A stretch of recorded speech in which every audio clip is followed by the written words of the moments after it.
One more click.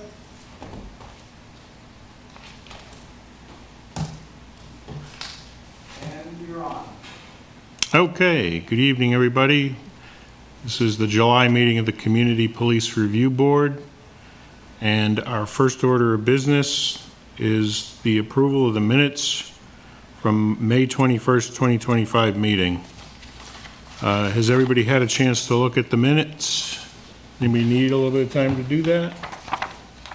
I have, and I would suggest one change. I think that unless I misunderstood, we are at one point referred to as commission rather than board.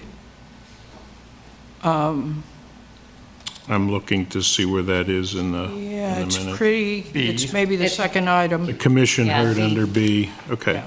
So Brenda, you're making a motion to amend the minutes board. to board in Part B. Do I have a second on that? I'll second it. Doug seconds. Okay, any further discussion? All in favor of the motion, say aye. Aye. Any nays? None heard. Motion passes. All right, that takes care of the minutes. Right, before public comment, and this is the general public comment section, I'm required to read this statement. The public is allowed to speak at public comment after first being recognized by the chair, except that any complaints or comments regarding individually identifiable officers are not allowed. Rather, any such comments or complaints may be provided to the board in writing, and the board will forward such comment or complaint to the appropriate person within the Lawrence Police Department. The board may establish reasonable limitations on the allowable length of public comment.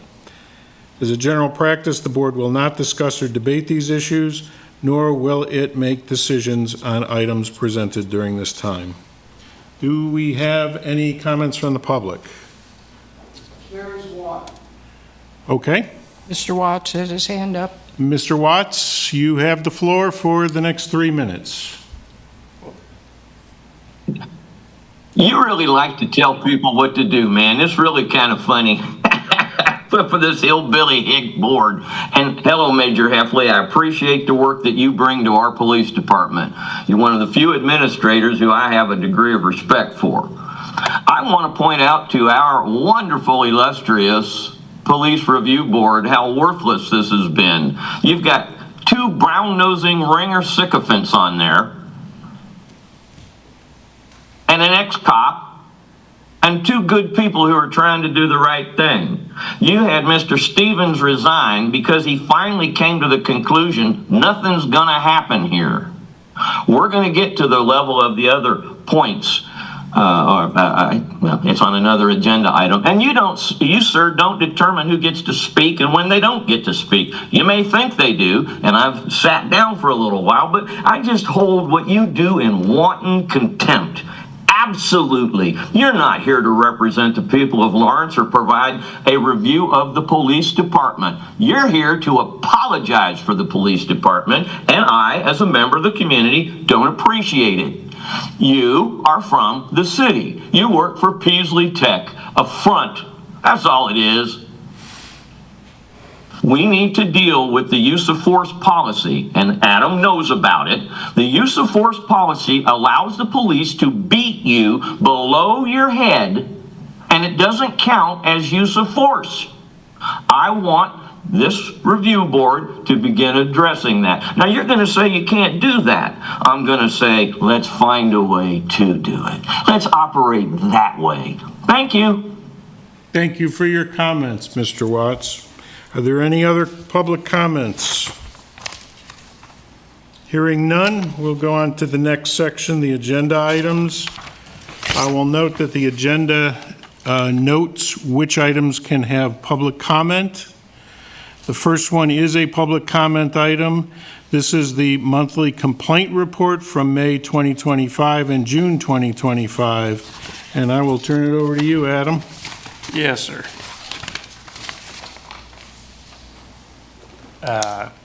Board members, the complaint was articulated as a use of force complaint with the allegation that the complainant's First, Third, and Seventh Amendment rights were violated and excessive force was utilized.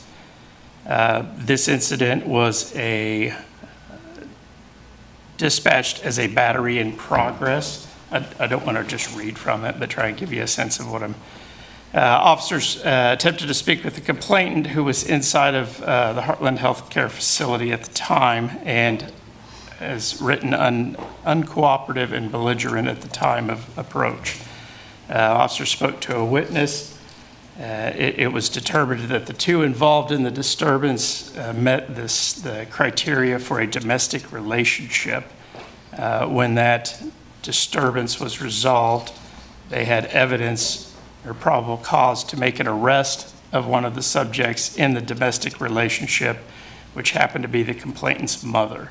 That agitated the complainant, who began yelling and approaching the officers as they took that person into custody. The officers reportedly gave the command to stay back repeatedly, and then one of the officers, the term used is accessed his taser. This does not appear to be a drawing of the taser. It was not a use of the taser, but either had his hand on it or some version of that, in which case the subject retreated slightly and at least didn't advance further, is probably a better way to say it. Didn't advance further.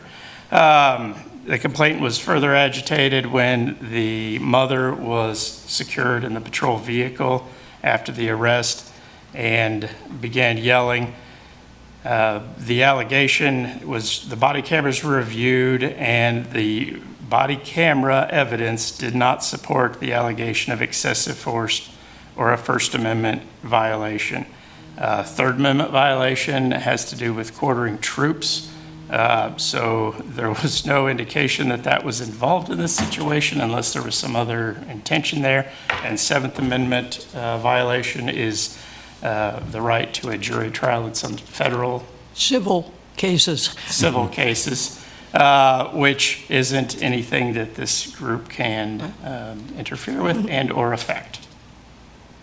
The end of that, the complaint was, the disposition was listed as exonerated. There is a findings letter that is pending to be sent to the people involved. Okay, are there any comments from the board? Go ahead. A question. How was the complaint submitted? Was it written, or did he come in and was he interviewed? In person at the scene, as I understand it. A patrol supervisor responded to the scene to speak with the person. Okay, because when I read this, did anybody try to clarify what rights he thought, besides, I mean, he's I'm obviously sorry. spouting these things. I apologize. I think I was incorrect. The way it's written was an external complaint was recorded by the Office of Professional Accountability. So I was incorrect in the assumption that the responding officer supervisors took it at the time. It looks like it came into the Office of Professional Accountability. And to answer your question directly, I do not know if that question was asked specifically as to, do you understand what you're alleging with the Third Amendment violation? Is that where you're going? Yeah, 100%. And the reason I bring that up is we have a public document here that the public's going to look at. And that would be a question that I would have of, did somebody take the time to clarify with him what he was actually alleging? For instance, was he alleging some other amendment, but Exactly. called it by the wrong number? Exactly. Just for clarity, and I think that would be very helpful for that. Because I would hate to think that an internal affairs investigator would go, okay, sure, 7th, sure, 5th, and just move on and not try to clarify what that is, because they're trying to find the truth of what happened. Fair question. I don't have the answer off the top of my head, but I will find out Okay, and thank you. report back. Any other questions or comments from the board? All right, Mr. Watts, you have 3 minutes. Thank you. You know, that's one of the reasons why Mr. Heffley is superior. His answer was excellent. I don't know, but I will find out. Excellent. Of course, we look at the people that processed this complaint in the form of Mr. Murray. Mr. Murray was one of the two employees who were sent to Boston at a cost of $13,000 per employee for 2 weeks to hang out and go kumbaya. And yet, I wonder if they taught him how to do this kind of complaint reporting and exoneration at that 2-week seminar. You know, that $26,000 that the town spent could have been spent to keep the wading pool open in South Park. Rob's a good guy at $160,000 a year. Irrespective, it's interesting. I appreciate the way this complaint has been processed. However, there are questions, as usual. We have investigated ourselves and found no wrongdoing. Thank you. Thank you for your comments, Mr. Watts. Are there any other comments, concerns from the board? Okay, hearing none. We will go to item 2. The police training schedule. This is an item that I had asked the chief to add to the list. We had been informed that we could attend police training, that it might be good exposure to us and to the department. And so my understanding is there is a tactical longevity class in August, September, and October will be active shooter. Adam, you don't by any chance have any more specifics on when, where? I can give you some more specifics, but maybe not the exact when and where. Okay. Just to clarify, a tactical longevity course, if you had discussion about that, I apologize. I don't mean to be redundant or to waste your time. You're not at all. Tactical longevity is a program that is being developed by area psychologists to attempt to address long-term stress and physical and mental stress well-being as it pertains to people in first responder communities. This is going to be the introduction of this program to staff, or some staff and newer officers. And I believe the end goal is to put new employees through this when they come on, to try and give them tools to have a healthier, more productive life with first responder type things they deal with. And then for the ones who've been on for a long time is to try and provide similar tools to deal with some of those stressors and things. I'm a big fan of the program. I can get you some additional information on that. The dates and times I don't have, I will find.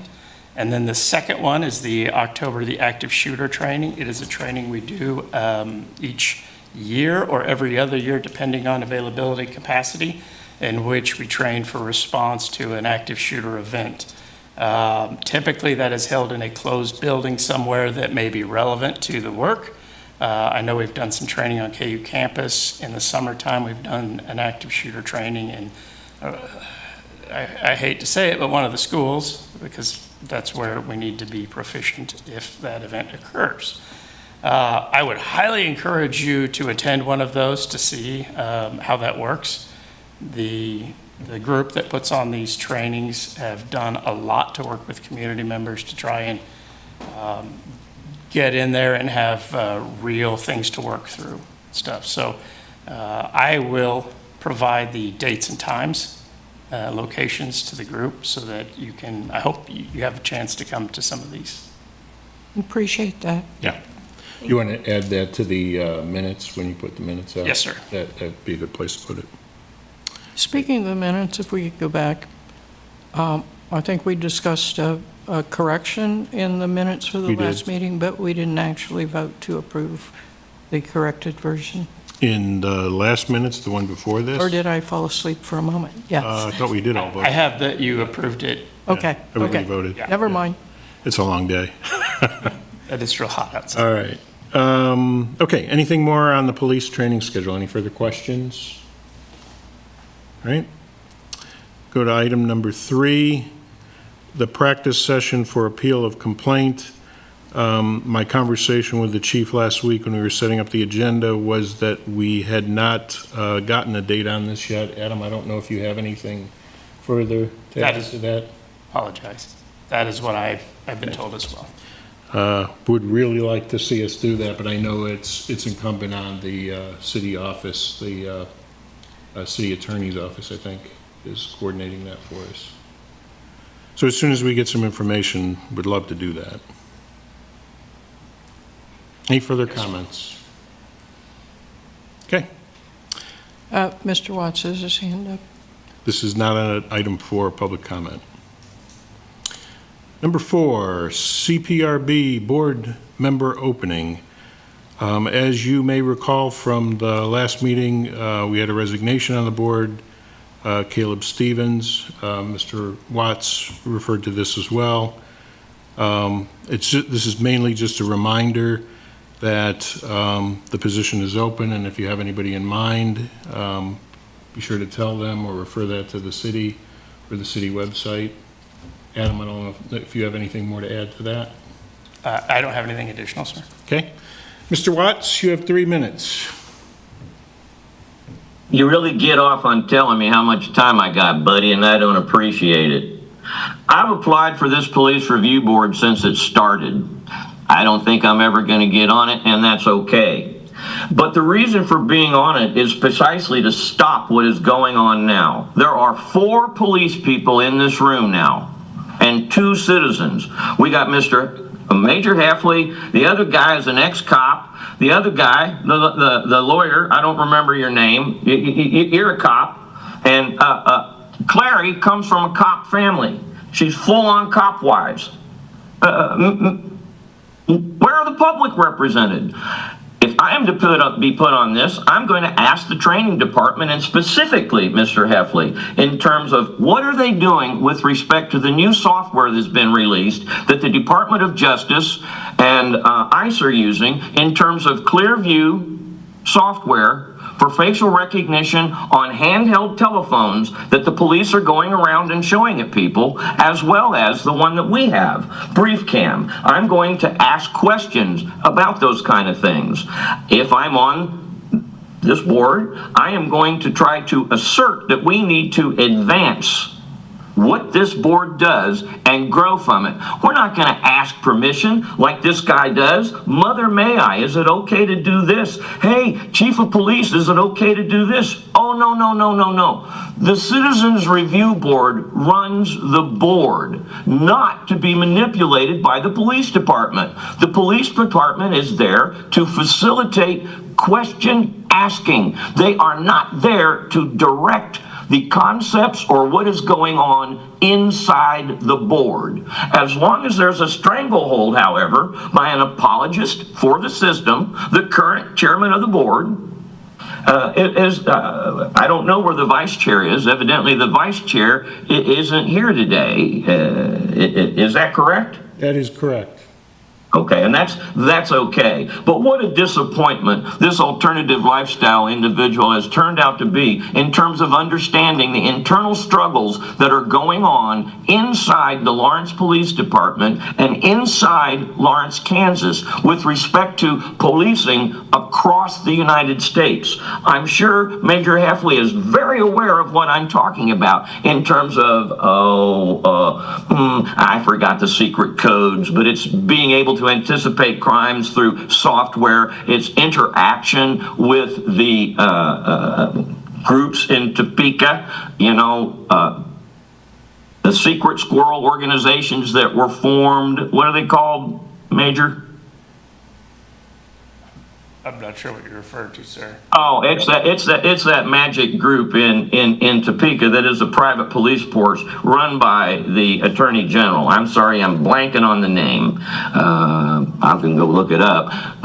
Fusion centers. Yes, the fusion centers. I'm there to help my other board members understand the power that these police have. Are the 2 of you citizens who are on the board aware of what the fusion centers do and how the Lawrence Police Department co-relate with the fusion centers and provide all manner of intelligence and counterintelligence?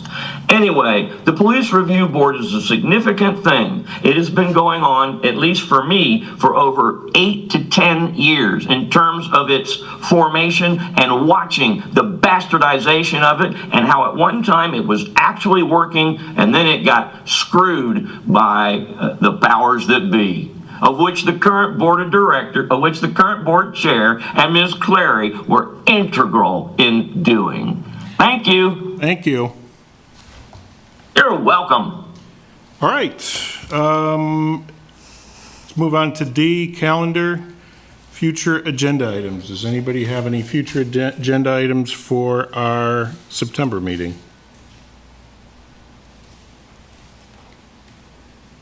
Okay, nobody has anything they want to add?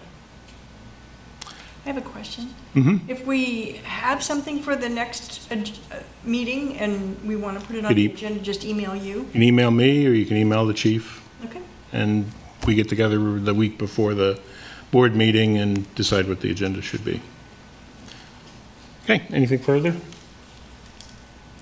All right, our next meeting is September 17th, and this meeting will include the election of a chair and a vice chair. So I hope whoever is interested will step up, and my year as chair is almost up, so. if You're you- already? Yeah, really. it's been a year It's gone already. by fast. Wow. So we will do that election at the September meeting. All right? Okay, I move that we adjourn then. All right. Do I have a second on adjourning the meeting? Second. Doug seconds. All in favor, say aye. Aye. Aye. Aye. Meeting adjourned, and it is 5:52. And sir, I didn't catch.